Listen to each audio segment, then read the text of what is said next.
also very legitimately concerned about her carbon footprint.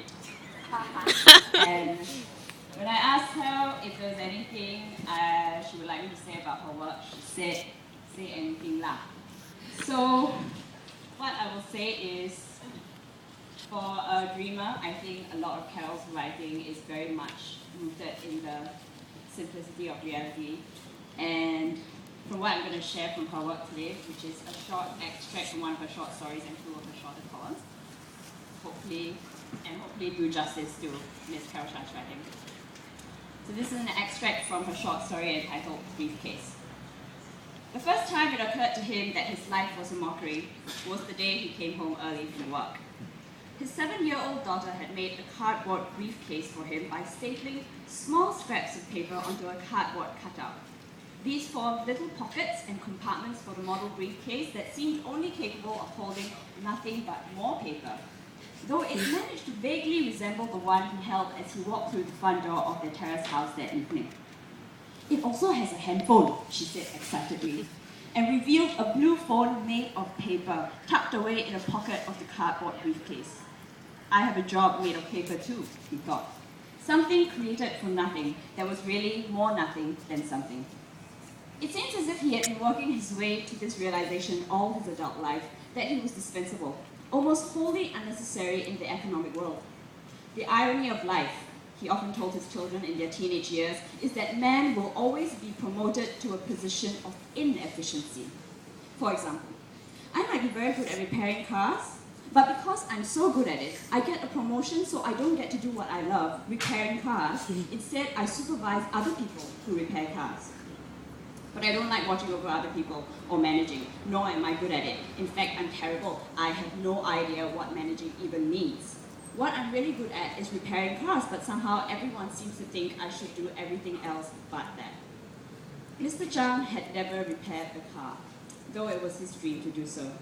He had graduated with a degree in mechanical engineering, but one thing led to another, and now he found himself working for the government. He drove to work every day. At least there was that.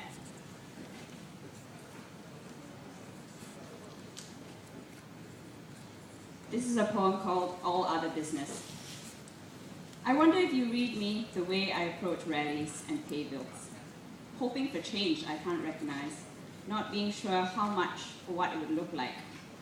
But history has been one long belief, a self-generating market for dreams, the promises of others we believe we don't believe in, though that line is hard to say.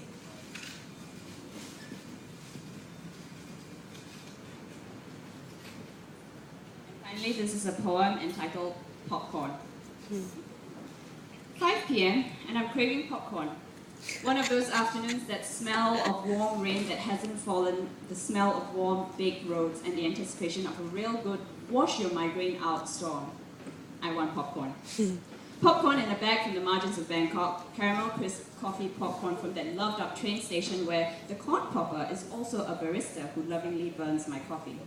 I'm sure she never drinks that filth, but she's not here. So I make do with cheap popcorn from 7-Eleven.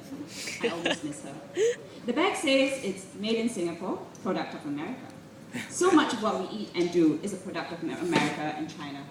Just last week, a Chinese migrant told me he's never drunk canned Chinese herbal tea with his meal before. You're joking, I said. Surely you drink tea with meals. This isn't tea. It's a soft drink. Tea, sure, he insists. And by the way, in China, only white-collared workers drink coffee. His small eyes widen as he adds, and the food here is inedible. Your people mix different foods together on a plate. It's all a mess and tastes nothing like home. He should know. He's a chef back home. I don't tell him that this is home on a plate for me. That in Melbourne, where I lived for 4 years, I miss this shit every day. He spends his days here slicing gourmet cakes, 12 hours a day in a factory I've never seen. Those delicate cakes sold in cafes, slicing up his hours, graying those small, surprised eyes. But now, his popcorn will have to do. It's too soft and plasticky, tasting of nothing but 7-Eleven fluorescent lights and first world boredom, human dreams. Thank you.